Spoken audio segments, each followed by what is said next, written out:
सभी बच्चों को मेरा नमस्कार। मैं दामोदर शर्मा एक बार पुनः आपके समक्ष हाजिर हूँ एक नए बिंदु के साथ। देखिए बच्चों, अभी हम जिस बिंदु का अध्ययन कर रहे हैं वह है कक्षा 9th का पाठ रसकान। रसकान के अंतर्गत हमने रसकान के प्रथम 3 पद्यांशों का अध्ययन कर लिया है और आप अगर उनसे वंचित हो तो उन तीनों पद्यांशों को देखिए। देखने के लिए आपकी सुविधा के लिए मैं उनके लिंक डिस्क्रिप्शन में दे दूंगा। आज हम चौथा पद्यांश प्रारंभ कर रहे हैं। तो चौथे पद्यांश में क्या बताया गया है वो पहले मैं बता देता हूं कि देखिए बच्चों, आप सब जानते हैं कि भगवान श्री कृष्ण और मुरली दोनों का बहुत गहरा संबंध है। पिछले पद्यांश में भी हमने पढ़ा था कि मुरली को गोपियां होठों पर क्यों नहीं रखना चाहती, वो सारे कारण पिछले पद्यांश में बताए थे। यहां पर मुरली का प्रभाव क्या क्या है, उस मुरली का प्रभाव क्या क्या है श्री कृष्ण की मुरली का, कि कोई भी व्यक्ति अगर उस मुरली की धुन को सुन लेता है तो फिर वह अपने काबू में नहीं रहता है। चाहे वो गाय हो, पशु हो, इंसान हो, जिस किसी ने भी अगर मुरली की धुन सुन ली तो वह अपने काबू में नहीं रहता, विशेष रूप से गोपियां। तो गोपियां कहती है कि एक गोपी अपनी दूसरी सखी से कहती है कि हे सखी, जब श्री कृष्ण मुरली बजाते हैं तो मैं अपने आप को नियंत्रण में नहीं रख पाती और उनके वशीभूत हो जाती हूँ, इसलिए कानन दे अंगुरी रही वो। इसलिए अब मैं जब श्री कृष्ण मुरली बजाएंगे, तो काननी कानों में दे करके अंगुली का मतलब अंगुली रही हो, मैं कानों में अंगुली दे करके रह लूंगी। जब भगवान श्री कृष्ण मुरली बजाएंगे तो क्या करेंगी कि कानों में अंगुली दे लेंगे, ताकि वो जितनी भी मुरली बजाए उसका स्वर उनके कानों तक नहीं पड़े और वह उनके वशीभूत नहीं हो। क्योंकि उनको कहीं डर है इस बात का कि अगर मुरली कानों में पड़ गई, उसका स्वर कानों में पड़ गया तो फिर वह अपने आप को नहीं रोक सकती है, रह सकती हूँ। जब मुरली धुनी मंद बजे है, जब मुरली की धुन स्वर मंद स्वर में बजेगा, अर्थात जब मुरली मंद स्वर में बजेगी, उस समय मैं अपने कानों में अंगुली डाल दूंगी। मोहन तारण सो रसकानी, कवि कहते हैं कि गोपियां कह रही है कि मोहनी उनकी मनमोहन स्वर से, रसकान कवि कहते हैं उनके मुरली के मनमोहन स्वर से, फिर अटा चंडी गोदन गई है तो गई है। फिर अट्टालिका से तात्पर्य ऊंचे ऊंचे महल। फिर कितने ऊंचे महलों पर चढ़ करके गोधन, जो गीत का नाम है कि गोधन गीत गई है तो गई है, तो उस प्रकार गोधन नामक गीत फिर कितना ही गाले वो मधुर गीत, फिर उसका उन पर कोई प्रभाव नहीं पड़ेगा। क्यों नहीं पड़ेगा? क्योंकि उन्होंने अपने कानों में अंगुली डाल दी है। इसलिए फिर रसकान कवि कहते हैं फिर वो कितने ही मनमोहन स्वर में अट्टालिका पर चढ़ करके, महलों पर चढ़ करके गोधन गीत गाले, उससे हमारे ऊपर कोई प्रभाव पड़ने वाला नहीं है। लेकिन हे सखी, अगर कानों में पड़ गया स्वर तो हम अपने आप को नहीं रोक सकती, इसलिए क्या करेंगे वो अपने कानों में, कानन का मतलब कानों में अंगुली डाल ली। अब अंतिम बात क्या कहती है, तेरी कहो पुकार करके कहती हूं, शीघ्र ब्रज लोगनी। शीघ्र का मतलब समस्त और तेरी का मतलब पुकार करके,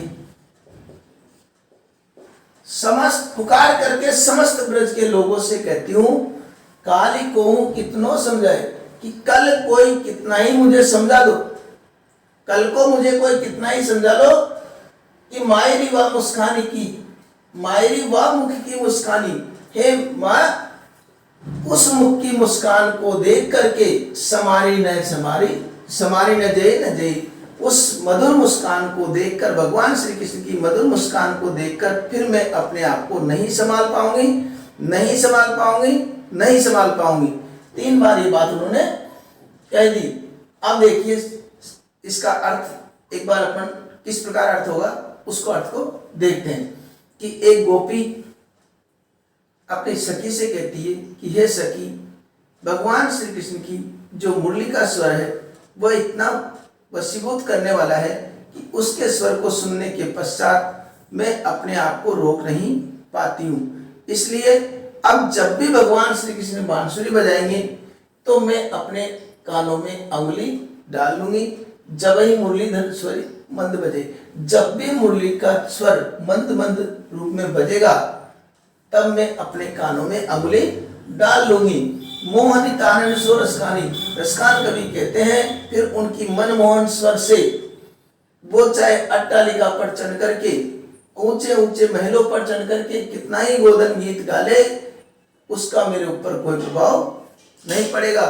लेकिन तेरी कहो सिगरे ब्रज लोगन, लेकिन मैं समस्त ब्रज के लोगों से पुकार करके कहती हूँ, काली कहूँ कितनों समझाए, कि कल को मुझे कोई कितना ही समझा ले, लेकिन मायरी माँ मुस्कानी, हे माँ उस मुख की, उस मुख से तात्पर्य श्री कृष्ण के मुख की मुस्कान को देख करके समारी न जाए, समारी न जाए, तो अपने आप को संभाल नहीं पाऊंगी, नहीं पाऊंगी, नहीं पाऊंगी।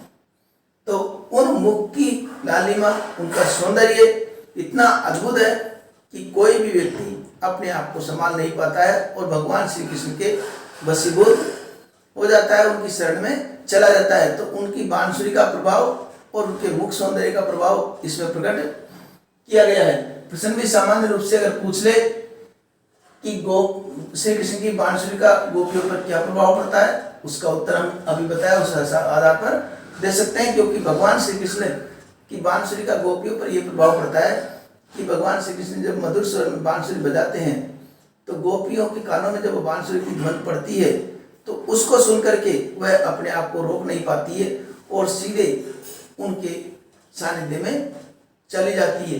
उसी प्रकार उनके मुख का सौंदर्य भी इसी प्रकार का रहता है।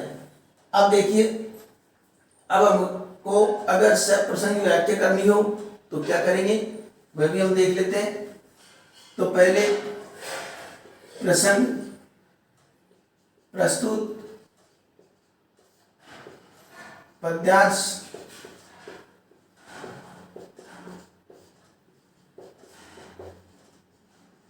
पुस्तक, पाठ्य पुस्तक, क्षितिज,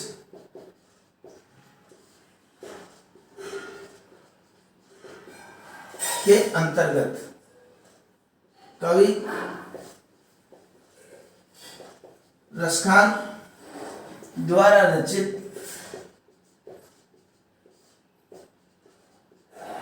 सवैयों से अवतरित है।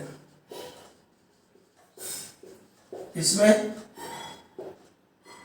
कवि ने श्री कृष्ण की बांसुरी का गोपियों पर प्रभाव प्रकट किया है। यह अपना प्रसंग हो जाता है। अब व्याख्या अभी जैसे बताई उस प्रकार हमको व्याख्या करनी है। विशेष में भाई ब्रज भाषा का प्रयोग, क्या विशेष रहेगा? ब्रज भाषा का प्रयोग। दूसरा सवैया छंद, कौन सा छंद हो गया? सवैया छंद। और मायरी मुखे मुस्कानी, मैं वर्ण की बार बार आवृत्ति हो रही है इसलिए, और जय ही जय जय, यहां पर भी जय वर्ण की। तो इस प्रकार एक ही वर्ण की बार बार आवृत्ति होने के कारण कौन सा अलंकार हो गया? अनुप्रास अलंकार। माधुर्य गुण, यह विशेष में लिख देंगे। अर्थ हम कर देंगे व्याख्या कर देंगे, प्रसंग लिख देंगे, विशेष लिख देंगे। तो जब इतनी स्थिति इतना कुछ लिख देंगे तो प्रश्नों के उत्तर तो हम सहजता से ही दे लेंगे। ठीक है, आशा करता हूं आपके पद्यांश भली प्रकार से समझ में आ गया होगा। फिर भी अगर कोई परेशानी है तो कमेंट बॉक्स में लिख करके आप प्रश्नों के उत्तर प्राप्त कर सकते हैं। अगले वीडियो में पुनः आपसे मुलाकात होगी एक नए बिंदु के साथ। तब तक के लिए धन्यवाद।